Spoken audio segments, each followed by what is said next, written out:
Hello friends, ഇന്ന് നമ്മൾ പാരൻസിനും ടീച്ചേഴ്സിനും വളരെ ഉപകാരപ്രദമായിട്ടുള്ളൊരു വീഡിയോ ആയിട്ടാണ് വന്നിട്ടുള്ളത്.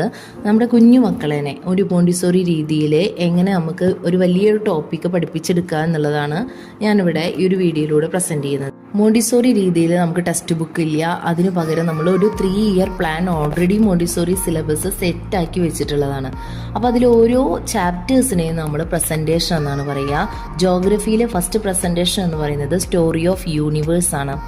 മോണ്ടിസോറി മെത്തേഡിൽ നമ്മൾ കുട്ടികളെ പഠിപ്പിച്ചെടുക്കുന്നത് ഒരു ബേസ് ലെവൽ മുതലാണ്. അതായത് ഹൗ ടു ഫോം യൂണിവേഴ്സ്, എങ്ങനെയാണ് ഈ ഒരു യൂണിവേഴ്സ് ഫോം ചെയ്തത് എന്നുള്ളതാണ് ഫസ്റ്റ് പ്രസൻറ്റേഷൻ. അതിനുശേഷമാണ് അതിലെ ഓരോ സണ്ണിനെ കുറിച്ചും അല്ലെങ്കിൽ പ്ലാനറ്റ്സിനെ കുറിച്ചും കുട്ടി പഠിച്ചു തുടങ്ങുന്നത്.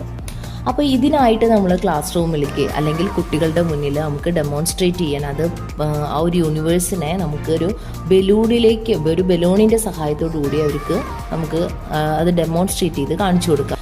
ഇതിനായിട്ട് നമുക്ക് ക്ലാസ് റൂമിൽ ടീച്ചേഴ്സ് കൊണ്ടുപോകേണ്ടത് ഒരു ബലൂൺ മാത്രമാണ്. അതിൽ കുറച്ച് ഗിൽറ്റർ സ്റ്റാറുകളും നിറച്ച് വയ്ക്കുക. അതിനുശേഷം നമ്മൾ കുട്ടികളെ തന്നെ ക്ലാസ് റൂമിലെത്തി നമ്മൾ കുട്ടികളെ തന്നെ സെമി സർക്കിളിൽ ഇരുത്തി അതിനുശേഷം അവരോട് ആദ്യമായിട്ട് ചോദിക്കേണ്ട ക്വസ്റ്റ്യൻ എന്ന് പറഞ്ഞു കഴിഞ്ഞാൽ what are the things you can see around you എന്ന് ചോദിക്കാം. ചിലപ്പോൾ പറയും ഫ്ലവേഴ്സ്, സൺ, ബട്ടർഫ്ലൈ, മൂൺ എന്നൊക്കെ അവർ പറയും. അടുത്തതായി നമ്മൾ കുട്ടികളോട് ചോദിക്കാം who are there in your home. അപ്പോൾ കുട്ടികൾ ചിലപ്പോൾ ഒരു പക്ഷെ പറയും parents, grand parents, brother, sister, father, mother, uncle, aunty, അങ്ങനെയൊക്കെ അവർ പറയും. അപ്പോൾ ടീച്ചേഴ്സ് പറയുക your parents are there, your grand parents are there, brothers and sisters are there. അങ്ങനെ നമ്മൾ പറയും. ഇപ്പോൾ അതായത് നിങ്ങളുടെ പാരൻസ് ഇവിടെ ഉണ്ട്, ഗ്രാൻഡ് പാരൻസ് ഉണ്ട്, സിസ്റ്റേഴ്സ് ഉണ്ട്, ബ്രദേഴ്സ് ഉണ്ട് എന്നൊക്കെ നമ്മൾ പറയും. But long ago you are not in there, your parents not in there, and in fact there were no human beings, no man, no woman, no animals, nothing was there. അങ്ങനെ പറയാം. അപ്പോൾ അവർക്ക് ഏകദേശം മനസ്സിലാവും. Around 20 billion years ago the whole world was empty. There was not even a sun, a moon and star. There was only a big, quiet, cold, dark and empty space. A ball of fire-hot burning matter appeared. One day, this great big hole of energy exploded. ആ സമയത്ത് നമ്മൾ അത് പറയണ അതേ സമയത്ത് തന്നെ ഈ ഒരു ബലൂണ് നമ്മൾ വീർപ്പിച്ചതിന് ശേഷം അപ്പോൾ അതിൻ്റെ ഉള്ളിൽ നമ്മൾ ഓൾറെഡി നമ്മൾ സ്റ്റാറൊക്കെ കുറേ ടിംഗ്ലിങ് സ്റ്റാർ, അതായത് ഗിൽറ്ററുള്ള സ്റ്റാർ നമ്മൾ നിറച്ച് വെച്ചിട്ടുണ്ടായിരിക്കും. അപ്പോൾ നമ്മൾ ബലൂണൊപ്പം നമ്മൾ വീർപ്പിച്ച ശേഷം ഒരു നീഡിലെടുത്ത് ഒന്ന് ചെറുതായി കുത്തി കൊടുക്കുക. അപ്പോൾ എന്ത് ചെയ്യും, ഓട്ടോമാറ്റിക് നമ്മുടെ ആ ബലൂണ് പൊട്ടി പുറത്തേക്ക് കുറേ സ്റ്റാർ ഇങ്ങനെ പുറത്തേക്ക് വീഴും. ഇതേപോലെ ഒരു ഹോൾ ഓഫ് എനർജി എന്ത് ചെയ്തു, എക്സ്പ്ലോഡഡ് ചെയ്തു. അപ്പോൾ ബലൂണിൻ്റെ സഹായത്തോടു കൂടി കുട്ടികൾക്ക് അത് മനസ്സിലാവും. ഈ ബലൂൺ പൊട്ടിയപ്പോൾ എന്തുണ്ടായി, ഒരു ലൗഡ് വോയിസ് ഉണ്ടായി.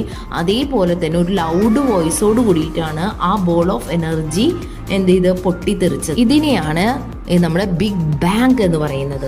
അപ്പോൾ കുട്ടികൾക്ക് മനസ്സിലാവും ഇതേപോലെ ഒരു ബലൂൺ എങ്ങനെയാണോ പൊട്ടിത്തെറിച്ച് കുറേ സ്റ്റാറുകൾ ഉണ്ടായത് സ്കാറ്റേർഡ് ആവും. ആ സ്റ്റാർസൊക്കെ എന്താവും, ചിന്നിച്ചിതറി എല്ലാ സ്ഥലത്തും പരക്കണ പോലെയാണ്. ഇതേപോലെ ഒരു ഹോൾ ഓഫ് എനർജി എന്ത് ചെയ്യും, വലിയൊരു ശബ്ദത്തോടു കൂടി പൊട്ടിത്തെറിച്ചു.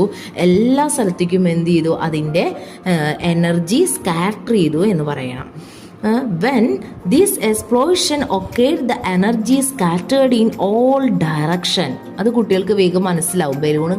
ബലൂണിൽ കാണിച്ചത് കാണുമ്പോൾ കുട്ടികൾക്ക് ഈ ഒരു കാര്യം മനസ്സിലാക്കി എടുക്കാൻ വളരെ എളുപ്പമാണ്.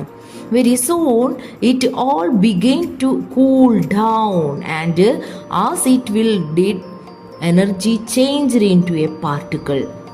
എന്തായി മാറി, ഈ എനർജി ഒരു പാർട്ടിക്കിളിൻ്റെ ഫോമിൽ തണുത്തിട്ട് ഒരു പാർട്ടിക്കിളായി ഫോം ചെയ്തു. Mainly gaseous minerals and they formed the star and planets. അത് എന്ത് ചെയ്തു, അത് ഗ്യാഷ്യസ് ഫോം ചെയ്തു, അതിൽ നിന്ന് മിനറൽസ് ഉണ്ടായി. ദേ ഫോംഡ് സ്റ്റാർസ്, കുറേ സ്റ്റാറുകൾ അതിൽ നിന്ന് വന്നു, പ്ലാനറ്റ്സുകൾ ഉണ്ടായി. അതായത് അതിൽ നിന്നുണ്ടായ എനർജി ഫോം ഡിഫറെൻറ്റ് ഫോമിലേക്ക് മാറുകയാണ് ചെയ്തത്. In that way the universe was formed. ഇങ്ങനെയാണ് ഈ ഒരു യൂണിവേഴ്സ് ഫോം ചെയ്തതെന്ന് കുട്ടികൾക്ക് നമുക്ക് പറഞ്ഞു കൊടുക്കാൻ പറ്റും. അവർക്ക് അപ്പോൾ ഒരു ബിഗ് ബാങ് എന്താണെന്ന് ചോദിച്ചു കഴിഞ്ഞാൽ അവരുടെ മൈൻഡിൽ ആ ഒരു ബലൂണ് പൊട്ടിത്തെറിക്കുന്നത് പോലെ എന്നുള്ളൊരു ഇത് നമ്മൾ ടീച്ചർ പറഞ്ഞ് കുട്ടികളിൽ ഉറപ്പിക്കണം.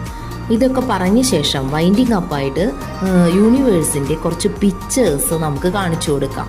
അതൊന്നുമില്ലെങ്കിൽ നമുക്ക് സ്ക്രീനിൽ കാണിച്ചു കൊടുക്കാം, അല്ലെങ്കിൽ ഫോട്ടോസ് കളക്ട് ചെയ്തിട്ട് ടീച്ചേഴ്സിന് കുട്ടികൾക്ക് കാണിച്ചു കൊടുക്കാൻ സാധിക്കും. ശേഷം കുട്ടികൾക്ക് ഫോളോ അപ്പ് ആയിട്ട് ഹോംവർക്കായിട്ട് കുട്ടികൾക്ക് കൊടുക്കേണ്ടത് collect some pictures of the universe കൊടുക്കാം.